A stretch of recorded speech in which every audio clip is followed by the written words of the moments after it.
I took on the Breca brand for a reason. You know, we've got to put on the races that Breca fans expect and love, and I love those races. Welcome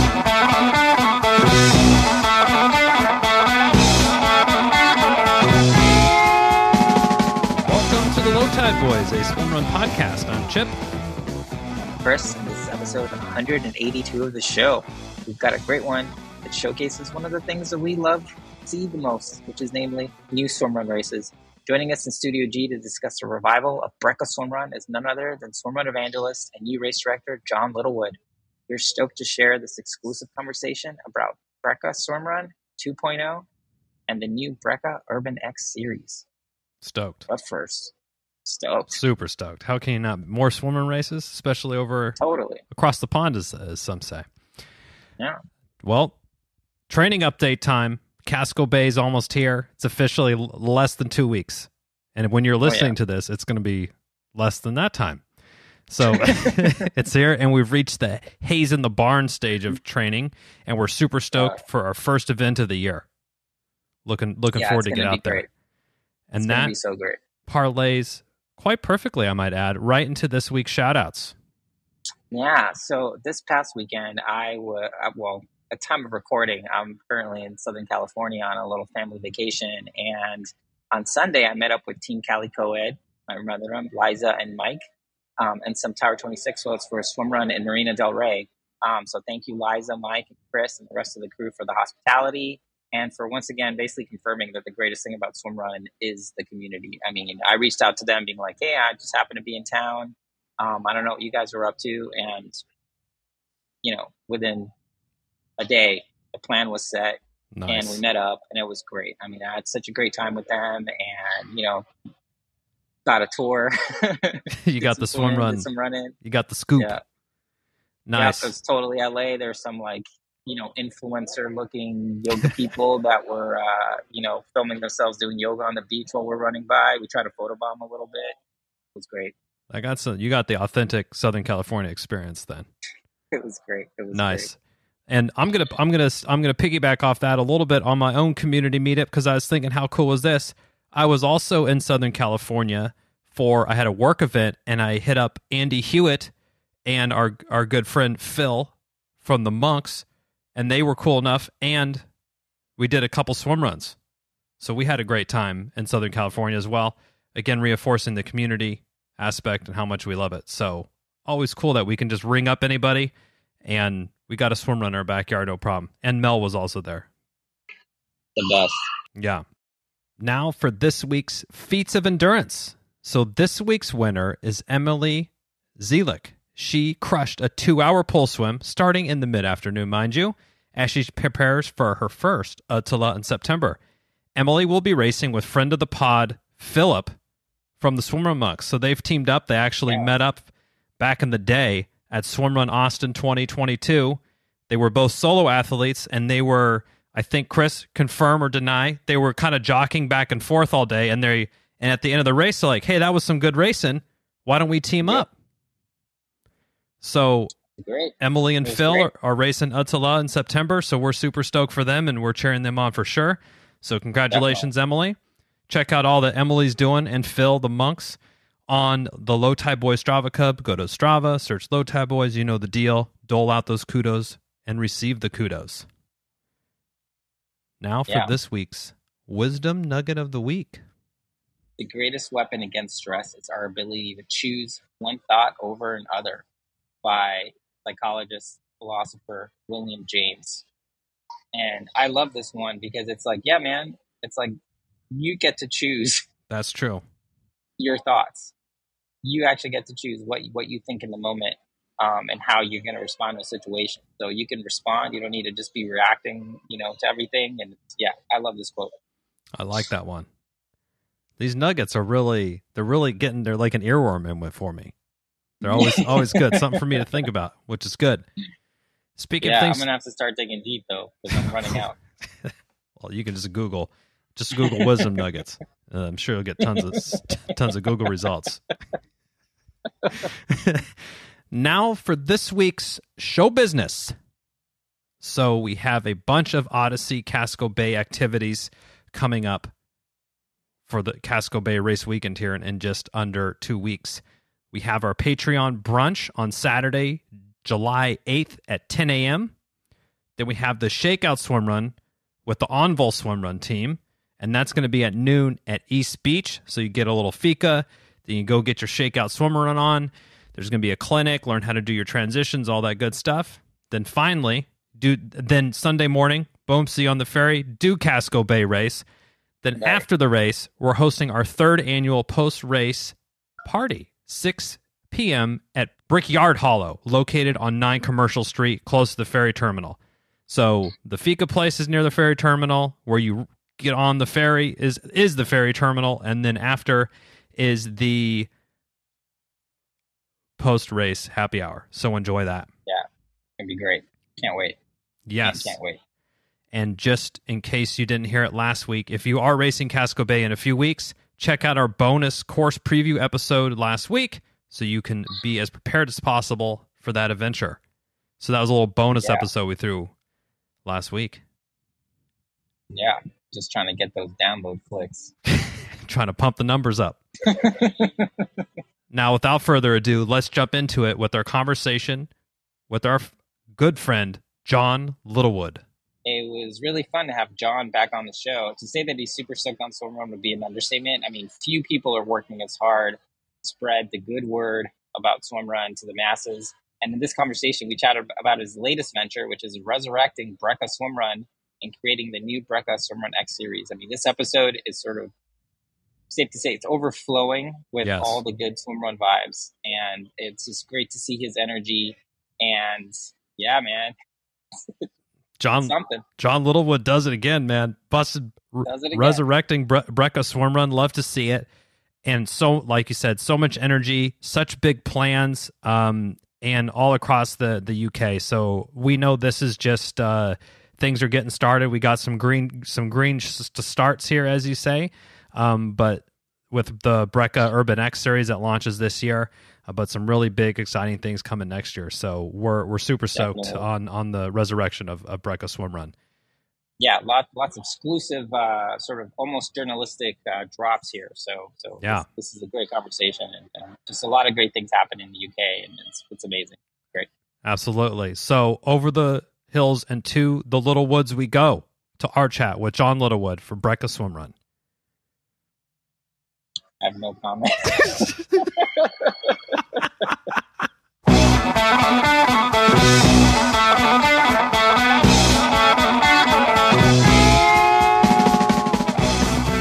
All right, very excited to welcome back to the show a man who's wearing many hats these days, John Littlewood. Welcome. Hey, how you doing? How you doing, Chris? How you doing, Chipper? Well. You well? Doing well. We're doing well. So we chat a lot, right? We chat about swimrun.com a lot. So why don't you give us an update on how everything's been going on that front before we get to the exclusive that we're about to talk about here in a few minutes? Yeah, the big exclusive. Yeah. Things are going well. It's starting to swimrun.com. You probably felt it in the early days with the podcast. You know, we've talked before. It's a big labour of love. Kind of swimrun as a whole is a bit like that, which is nice in the sense that it's a kind of sport that's full of passionate people. That's the great part, right? The harder part, I think, is kind of sustaining the sport and keeping things going. And I know, obviously, you guys set up the podcast to try and help grow the sport and get the message out there, you know, with your super niche content, as you like to call it, and all that sort of stuff. Yeah. And, you know, we did the same really with swimrun.com. I launched that to really, again, like you guys, get the message out there, get more people understanding what the sport's all about. And those that have already tried it, you know, kind of let them know about things that are happening all over the world in swimrun, you know, not just where they're based. And also, you know, what's great now is swimrun is moving on already. You know, we're seeing, and we're going to touch on this shortly, but, you know, we're seeing more and more formats in swimrun as well. So different kind of exciting ways to enjoy the sport. And, I think a lot of people don't know that that's out there. So they see the kind of epic world championship races and these kind of long distance courses, rough seas and all this sort of stuff. And not everybody, that doesn't appeal to everybody necessarily. Hard to believe. So I think it's really, So it's cool that you guys are out there talking about different formats. We're out there trying to tell people what's out there. It's great seeing guys like EX Swimrun coming out with some kind of different formats. You're seeing obviously the One Water race, which is a really epic race, but really kind of different idea with Swimrun. And there's all sorts going on in the sport now, and I think it's super exciting at the moment. So, we're all kind of trying to pump the message out there, and it was great. We're collaborating a lot more. Obviously, we did recently a collaboration with you guys, just over a competition to win some hydras with Vivo Barefoot, and we're collaborating more in the UK. So we've got a group of organisers, enthusiasts, swimrun.com have all come together, and we've got a really catchily titled Developing Swimrun in the UK group. Nice. That needs a better name, but it does what it says on the tin, right? It really rolls out the tongue. That's a good one.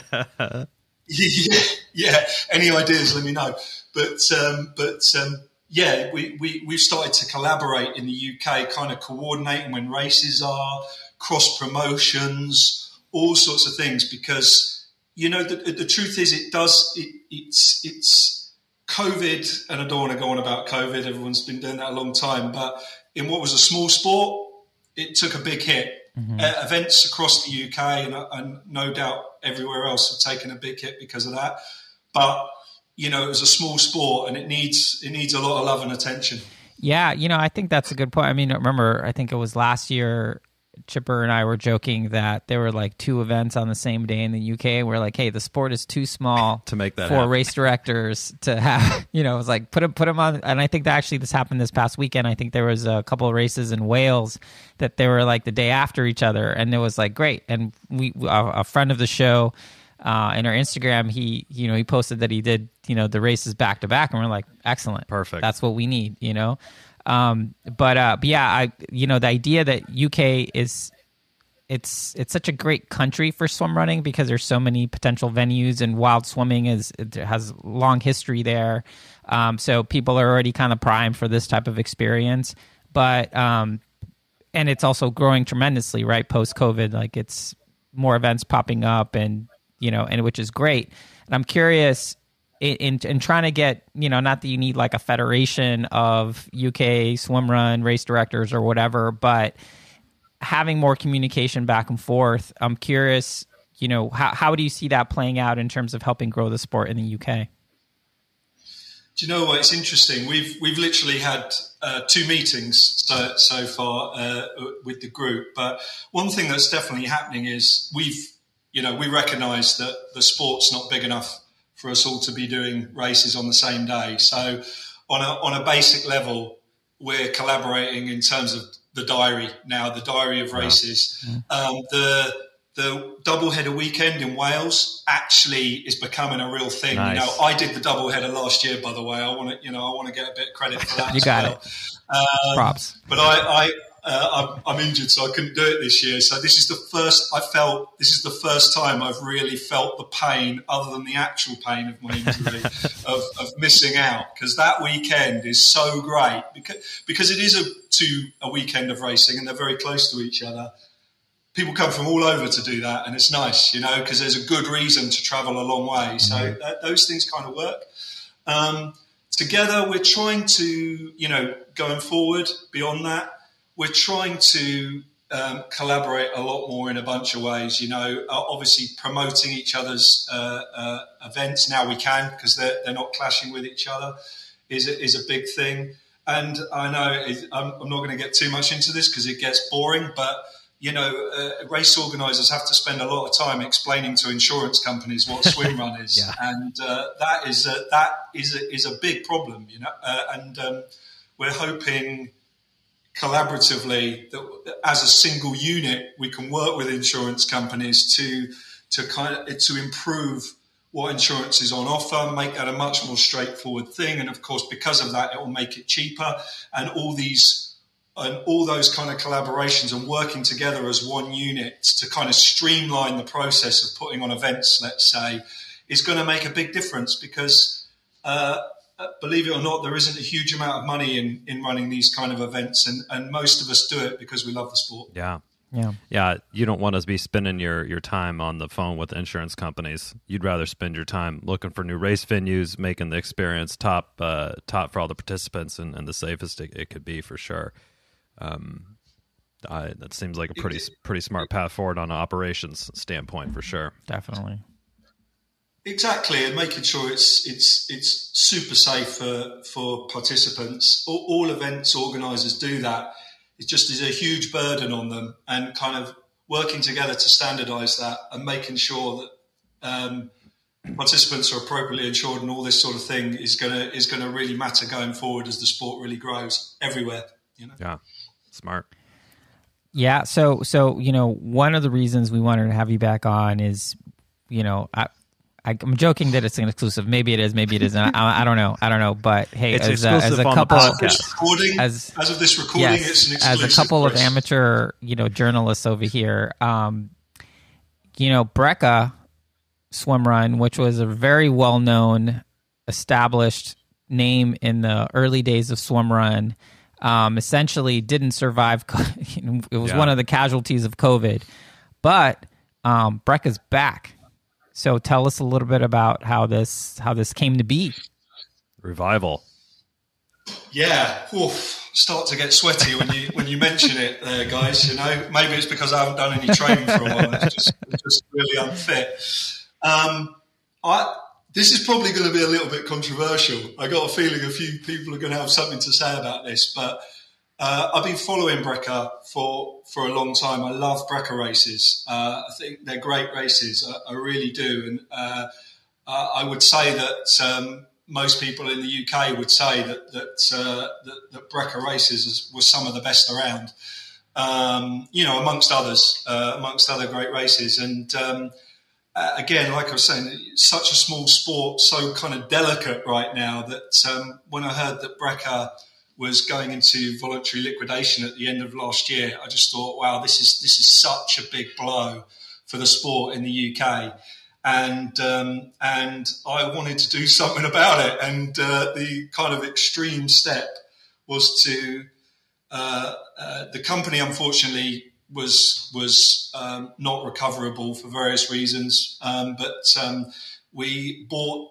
the assets, the brand, and so on out of Breca, and want to relaunch it. So that's what we're doing. And as of this recording, we haven't done that. And so it's a proper exclusive. And we want to relaunch Breca, and we want to relaunch some of the races that Breca fans loved in those similar sort of formats. But we're also going to be launching initially this year just one race that's going to be in a completely different format, something completely new. And it's a way of saying, we're new. We're not the old Breca. This is new Breca. We're going to deliver you a lot of the stuff you used to remember and love and really enjoy. And also we're going to bring you something new. I love it. Yeah. Love new. And what are these new things? Yeah, go on.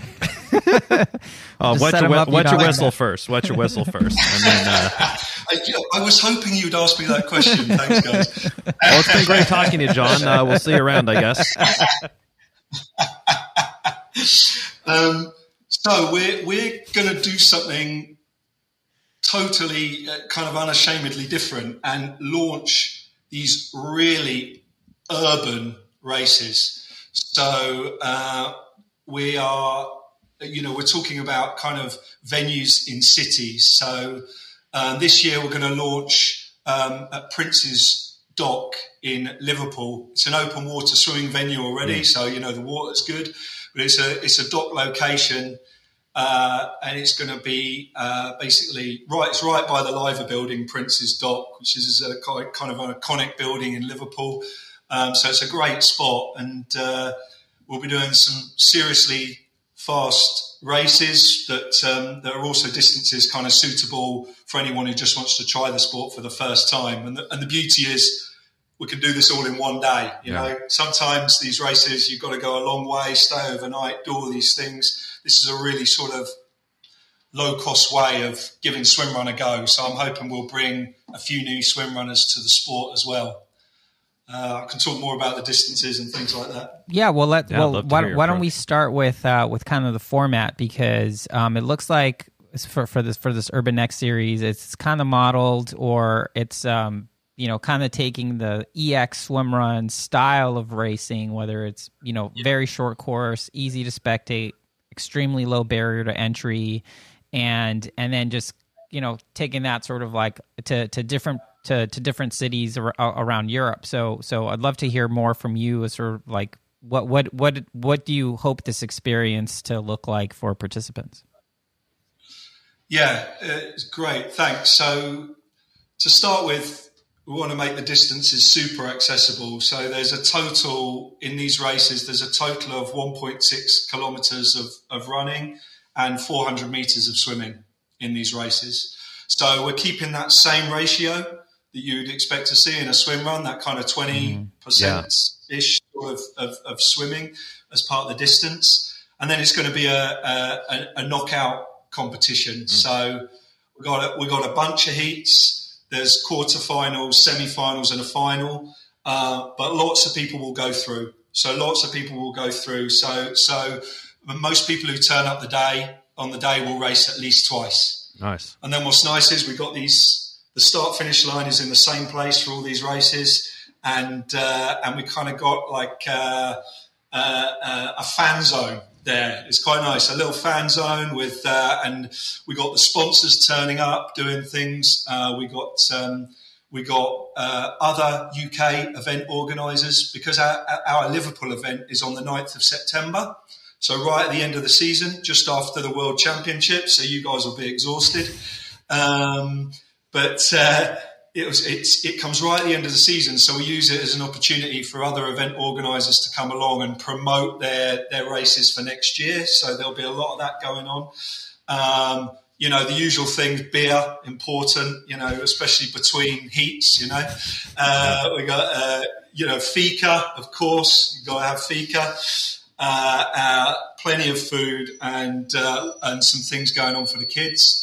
We've also got a little, what we're calling the family race, so parent and child race. So although the knockout competition will be an adult solo race, 18 and over, there will be a team race, and the team race will be a parent and child race, which is going to be great fun. Awesome. And we're holding that at lunchtime. So we kind of have the heats in the morning. We got lunch. Then we got everybody gets to watch the family race. So everybody will be in the fan zone to watch the family race, which will be great. We do the presentation for the families during lunchtime, which would be nice. And then, so everybody will be around for that. And then we got quarterfinals, semi-finals and finals in the afternoon. So it's going to be exciting. And the idea is to make sure that, and because where it is, central Liverpool, it's really easy to get to. It's low cost, the ticket price is very low, and the idea is people turn up on the day, have a great time, try it for the first time, or for someone who's super competitive, try and get through to that final and win the thing, and then go home at the end of the day, and it just keeps the cost low, barrier to entry low. The amount of swimming, we've got a 300 metre swim and a 100 metre swim, so you don't need all the specialist kit. You know how it is, guys. We have to think a lot on those longer distances about all sorts of things, about nutrition, suits, rubbing in places that we need to think about carefully, because it can affect us for weeks afterwards, and all those sort of things. These races aren't like that. You can just turn up and have a go in your swimsuit, pretty much. Yeah, I love that. And that's something that we have really loved about swimrun is kind of, it's naturally, there's distances for everyone. If you want to do one water thing where you're out there for, 3 or 4 days, 50K swimming, like go for it. If you want, kind of more your 70.3 Ironman or your full Ironman distance stuff, there's plenty of that stuff. And then there's also this kind of new sprint Urban X series that you're rolling out as well, which I think is going to drive a lot of excitement for the sport, because being in the city centers, which is pretty smart, you're going to get a lot of looky-loos, because we know when we go to San Francisco and we're doing our swim runs, we get a lot of the head turns, what's going on here, what's going on there, and I think having a proper event around it is really going to get some good buzz going and turn a lot of heads and start increasing kind of the awareness about what is this sport or what is this activity that everyone's doing, and it seems very accessible, and if you can view it all from one of your fan zone, it's a lot easier to kind of wrap your mind around what's happening, as opposed to like, oh yeah, you're going from here and then 10 miles later you're going to be somewhere else or whatever. Like if you could see it all happening, I think it's a lot easier for people to come to terms with. Chipper, I mean, you really hit the nail on the head there. One of the key things with this, we've put lots on for spectators deliberately, and they can see the whole course. And I think this is a huge point, being able to see what's happening, being able to involve your kids safely, enjoy the event with your kids as well, and for them to be able to see kind of the adults race and sort of the excitement going on. It's going to be super high energy, very, it's like with our long races, we kind of leave, and then everybody hopes that you kind of get back. Yeah. That's the kind of key. Whereas this is, we're going to have kind of 2 heats going on at the same time, and it's all kind of about high energy, lots happening all the time. We've got kind of things like kiddie yoga going on in the fan zone as well, and so there's plenty happening. We'll feed them ice cream, to send them crazy, and doing all those things as well, just to keep everyone going throughout the day. So those kind of things matter. The city thing is huge. We've got the first race in Liverpool, and then next year it becomes a 4-race series. So then we're starting in Liverpool again. I'm going to get this in the wrong order, but we've got Liverpool, we've got Dundee, we've got Swansea, and then we're right in central London at the Royal Docks, kind of for the last race of the season. So that, you're right, getting that crowd in, and the beauty of swim run is it's super weird. So you always get asked a load of questions, don't you? Running around in your wetsuit, especially on these short distances, everybody will be running with their goggles on. When we did a little test event a few weeks ago, everybody stopped taking their goggles off because they realised that, these kind of messing around with your kit was just slowing you down. So you've literally got people running around, swimming hats, goggles, wetsuits, pool boys flapping around all over the place, and other things too. I love it. Yeah, Mimi, and what I love about the format is that it seems like very portable in the sense that, I mean, there's probably tons of cities across Europe where you could host these types of events. I know that in Germany there is a sort of a swim run urban challenge, and those events are a little bit longer, but they're definitely based on like, hey, what cities in Germany have a great river or a lake, and let's just work around that. I'm curious, let's not get too ahead of ourselves. We haven't had the first race yet, but because it is such a portable sort of race model, are you envisioning other points of entry in Europe? We are, yeah. So hopefully, like I said, next year, this first event in Liverpool is a real test event. This is where we're going to get things wrong, know. So everybody be prepared, and we apologise in advance. And then next year we got the UK series, and that'll turn into kind of a league sort of situation, the UK series. Then the year after, we're planning to have one race in Sweden, France, and Spain, with doing the same model really. So trying those races out, making the mistakes, and then rolling them out into at least kind of into longer series. And the intention is to then, the big idea is to then have a European Championship. And that European Championship, a lot like the football or soccer, depending on where you're from, we'll have a European Championship final that will move around Europe. Basically, that's the idea, and you never know. We might come all the way across the pond if things go according to plan. Sounds good. You could find us there for sure. Sounds good. So switching gears just a little bit. I mean, you've been highly involved in swimrun.com, and I'm curious sort of what are the plans with that, and if we could just spend a couple minutes just talking about how Fred Newton is just super stoked on Swimrun. He's on it. He's on stoked. One for sure. Oh, he's gonna be so pleased you brought him up, Chris. We love Fred. Fred's awesome. So yeah, Fred got a promotion basically, because I was as running swimrun.com with Fred as the editor. Because I'm taking over Breca, we kind of wanted to maintain that independence with swimrun.com, that editorial independence and so on. So Fred has become the managing editor. So he's obviously feeling really pleased with himself, and he's completely taken over that operation, and he really has almost single-handedly developed out swimrun.com. And I know you guys have had some conversations with Fred, and he's spoken to so many people in the sport of swimrun now to really help push that forward. And he's been pretty instrumental with the UK group as well. He's got lots to offer. He's got lots and lots of experience. We can't ignore the fact that Fred was at one time involved at Breca and put on great races. That was his responsibility, putting on great races there. So Fred has a lot of knowledge of the sport. He's pretty good as well.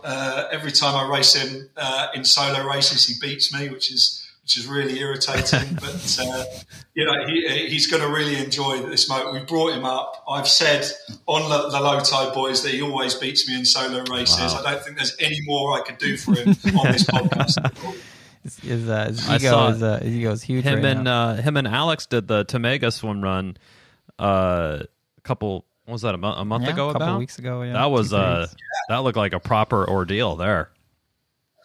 Yeah, I think you'll have to ask those guys more about it. But I think there were some pretty hilly sections. Yeah. I think it's fair to say in that race, Fred is an absolute mountain goat. So anybody racing with Fred would have found that hard going. But Alex Sheen is an amazing swimmer. So kind of a great combination, really. You kind of got each of them had their job to do there. Alex was saying he was getting pulled up those hills and Fred's getting towed nicely on the swim. So, it was a good hookup. I hope it doesn't last, because right now I've lost my swim run partner and it makes me very jealous. But thanks for bringing it up, guys. Why don't you could give Alex a special assignment where you send him off somewhere for whatever the next race is, and then you could have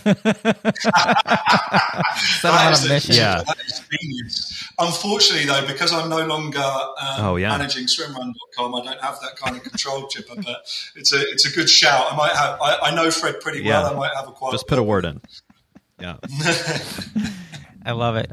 Now, one of the things about going back to Breca a little bit, I mean, I never even knew of the island of Jersey until 2:30 in the morning watching YouTube videos.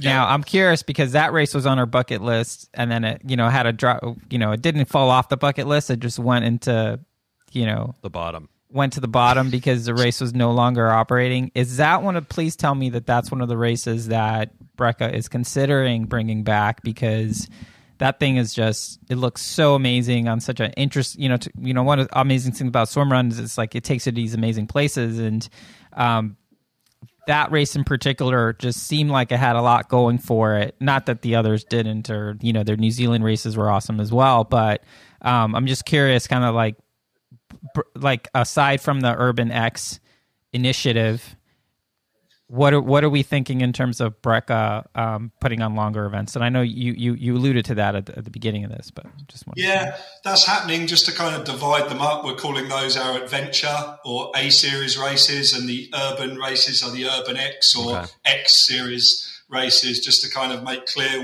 which is what. Look, I took on the Breca brand for a reason. We've got to put on the races that Breca fans expect and love, and I love those races, and we will be putting on those races next year. It might just be one race next year. It might end up being two. It's really early stages for us. And in terms of Jersey specifically, watch this space. But we're of course we're looking across the races that were there before with Breca, and of course if we can revisit those and put those races back on, then that's what we do. I love it. Nice, love to hear it. Yeah. Now we saw you in the flesh, in person at last September, which September will be here. It's coming up quickly. At ÖTILLÖ, we saw you, and you did the final 15 there, and then we saw you out on a few different islands when we were making our way to Uto ourselves. But it was such a surge of energy for us to see you and get a cheer from you a couple different times. So one, just great seeing you out there, and thanks for that. But yeah, it's just it's been great to have your energy and your momentum in the sport, pushing it forward and upwards. So just thank you for that. If I could speak for Chris. Likewise, guys. Likewise, it's great that we've all got that enthusiasm for the sport, and anybody involved in the sport has that enthusiasm, right? You see it come through. We all get infected by this sort of super exciting sport, and hopefully there's enough of us around to push it forward and really grow it in the future, and so more people can experience it. It's just that most people don't know it's there yet. Yeah, exactly. And that's why I think these one, just adding more races to the swimrun calendar, the global swimrun calendar, is going to help that awareness piece. But the point that you're really leaning into with the Urban X series about accessibility, it's not a 5-hour adventure once you get to the airport to get to the race site. It's all within sort of city center, and things like that is really going to help bring a lot of more accessibility to it for everyone racing. And I really like the hot spot, fan zone area, because I think that's one thing in triathlon when you would go out and you'd bring the family along. It's like, well, you'll see me at the swim, and then you'll see me for like a minute and 30 seconds while I'm trying to rip my wetsuit off and get on my bike. I can't say hi to you because I'm going to be like charging like a bat out of hell. But having some area that for more viewership is and the families to hang out and get more touch points is always a good thing. Yeah, it's nice. The race course actually goes through the fan zone. So it's, there you go. Nice. It's the start-finish line, and you come by there a couple of times, but it also literally crosses through the fan zone, which has made it interesting from a marshalling point of view, but should be exciting. Hopefully we're not going to knock anybody over while we're through this, but it should make it exciting anyway. Yeah, I mean it's so great. I mean, we can talk about this all day, right? Just like so many ways to experience swim run, and I think to double down on like just helping people learn about the sport is one thing. I think the other piece, which is I'm assuming it's going to be an ongoing challenge, is to get people to show up and having them continue to show up, right? Because it's one thing to be like, oh yeah, let me do this really funky thing, but it's like, all right, how do we inspire people to be like, hey, this is something that I could do while I'm training for triathlon, or that supplements other parts of my training. And it's just super fun, right? So on the one hand, you want to attract people that are going to be really type A and want to go for it. But on the other, you just want to attract people who want to have fun and sort of experience nature or experience an urban setting. I mean, it'd be crazy to do a swim run in downtown Liverpool. I mean, it's crazy, right? And I'm curious, so what do you think the swimrun community can do to sort of, besides just showing up, obviously, and paying registration fees and all that stuff, but what do you think the swimrun community sort of like writ large can do to both encourage race directors to continue to put on events, but also to help grow the sport in general? Well, it's interesting. I think one of the key things is I think what is being missing today, and not totally, it's getting better, is just that real focus on kind of grassroots, if you like, sort of swim run events and distances that are not intimidating, environments that aren't intimidating, messaging that's not intimidating, these epic films of swim runs are brilliant to watch, and for some of us that just totally appeals. But I've shown people some of those videos and they're like, that is like the last, that looks so scary. I think we've all got a little bit, most of us have got a little bit of a natural fear of open water and or heights. So I think some of these films have, I know groups of people that have just been totally put off by some of these films. So I think that focus on we have. I will say, and you've talked to them before, but Nikki and Chelsea at AKA Mustard, certainly in the UK, have. It's not just about they've got a short distance. They've got a 5K swim run. They're not the only ones doing shorter distances, but it's actually more their messaging and the kind of the images that they put out around their races and the venues that they use. You know, these are venues where the water's very calm. These are kind of closed off venues, so the water's very still, very accessible. They're very, very inclusive in terms of how they present their races. And so I think certainly from an organizer point of view, if you want to grow the sport, you have to be looking more broadly across the market. The low-hanging fruit is us multi-sport endurance crew. I get that, and I can understand why swimrun started that way. Mm-hmm. But I think really now the next big step in swimrun to really help push it on is really twofold. Kids for sure. Getting kids more involved, and that, I have to say, means kind of convincing insurance companies that we can do it safely, and secondly, that kind of messaging style and making sure that when someone goes to, they see an advert or they read about a particular race, is that it doesn't scare them so much that they just think it's just not for me. I think those are really key things. Obviously, Wild Swim Run, they've been around a while, those guys, getting women and kids involved in the sport. They've done a huge amount certainly in Sweden, and we need to see a lot more of that. Yeah. Sure. Yeah, I mean, it's interesting. Yeah, I'm glad you mentioned Nikki and Chelsea Bailey from As Keen as Mustard, because, they just had an event a few weeks ago, and by all accounts, it was just everything we saw and heard was people were just trying it out. It was, maybe it wasn't super graceful for some folks, but there was a place for everyone who wanted to show up and try it. And I think it's true. I mean, we'll be watching an ÖTILLÖ video from like the 2017 race or something at 3 a.m. and just be like, oh my God, the water was so crazy. And that sort of makes us want to lean in. I'm sure there's plenty of people who see that and they're like, nope. No, thank you. I'll see you next week, but I will not be partaking in that experience. So I think it's a point well taken, and making sure that yes, you can have that too. Yes, you can have the one water race. You want to swim 50 kilometers, have at it, Haas, like no problem.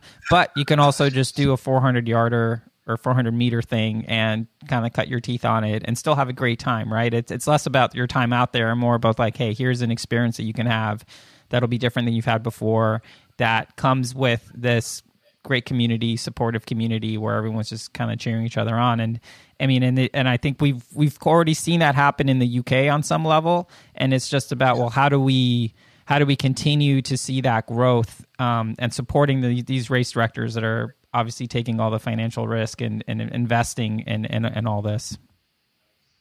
Yeah, I think so. That's the key. I think this kind of focus on fun, if you like, is quite key. Yeah. We all, quote unquote, I'm kind of self-proclaimed Captain Kit over here. I've got absolutely everything times 4, at least. And, this focus on kit, I think, matters more over longer distances for sure. So kind of moving away from those kind of features, not worrying too much about the order in which you're doing your transition or the kind of the things like toe lines and all this sort of stuff. These are all things that kind of add complexity and make people nervous. I remember the first race I did, because I'm a kit guy, right? I checked it all out, and the first race I did, I turned up in Engadin for my first race.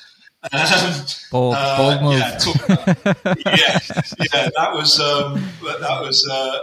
was interesting. And it just I've never been more nervous before a race. I just did not sleep the night before, and I was struggling that morning. I've never been more nervous for a race. I think that because of all the components that, of course, a race like Engadin throws at you. But then I bought all the kit, all the gear, and no idea, and all that sort of stuff. I had no idea really what I was contending with. Half of the stuff I wasn't even sure what I was supposed to be doing with it. I think taking a step back from that and simplifying it for new people coming in really matters. And obviously some of the simpler ways of doing that is by having some good short distance races where really these bits of kit and nutrition and all these things become, obviously they become much less important. You don't really need to think about those things so much. For sure. Yeah. Nice. Well, we've seen in our own, this is just a Low Tide Boys data point, but we've seen incredible growth from the UK, flip-flopping with Sweden for some of our top listenership. So we know it's a growing and definitely a hot sport, and we have no doubt that this reincarnation of Breca that you're leading, John, will definitely start another firecracker for the folks in the UK. So, we're definitely rooting for you and cheering for you there. And we're really excited to see what comes of it. But we'll be checking out the Liverpool one on, would you say the 9th? 9th of September. Yeah, Saturday the 9th of September. Just finish ÖTILLÖ, just a little quick flight over to the UK. Get those fast twitch muscle fibers fired up after, I mean, I will say, if we didn't have jobs and weren't interested in, keeping our happy marriages happy, we would totally have been there. It would have been painful, but it would have been great. But John, thank you so much for taking the time. We're so excited about this. If there's one thing we love talking about is new swimrun events. Yes. So thank you for what you're doing and for all of your enthusiasm. I mean, ever since we first spoke, which I think at this point was almost like 2.5 years ago. Wow. Your enthusiasm has remained. We love to see it. Stay super stoked, and man, we'll hopefully see you in Sweden in a few months. We'll see you in Sweden. We'll be covering a few bits in Sweden. So wonderful, nice. Wonderful. Yeah, thank you for taking the time. Best of luck with Breca 2.0, with the Urban X series, everything. Best of luck with everything. Thank you. Where can folks go to read the official press release once this is not exclusive? Good point. We're at BrecaSwimrun.com. Easy enough. And I'm sure there will be some coverage on swimrun.com as well, Fred. There might be a bit. That's not down to me, but I'm sure there'll be a bit. I think they will now after we shouted out Fred. So Fred, you'll be like, all right, I'll throw him a bone. He's already. There's not much more we could have done there. Really. Well, Kudos again, and really, really excited about the future of Breca and the Urban X series. And then, congrats to Fred and the Swimrun.com team. Keep up the good work over there, of course. And we'll see you in September. See you in September. And have a good race, gents, if I don't speak to you before. Oh, of course. Cheers. Yeah, cheers.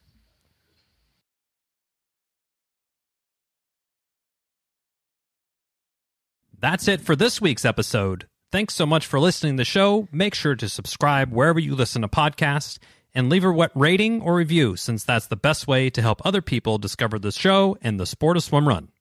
Check out our website, lowtideboys.com. That's boys with a Z, for swimrun resources, including gear guides, tips, how-to videos, and so much more. Make sure to check out our meme page at The Low Tide Boys on Instagram. If you have any questions or suggestions for the show, send us a DM or email us at lowtideboys@gmail.com. We'd like to thank Riding Easy Records for our show music, and of course our wives for their support and tolerance of our swim run and other activities. Lots of activities. Lots of activities. Finally, you can support our efforts on Patreon. Until next time, get out there and go for a swim. Then a run. And then a swim. Then another run. Then another swim. Then run some more. Just keep going. Let's go. And then stop at some point because, And fuel. Don't forget to fuel. Gotta fuel Of too. course, yes.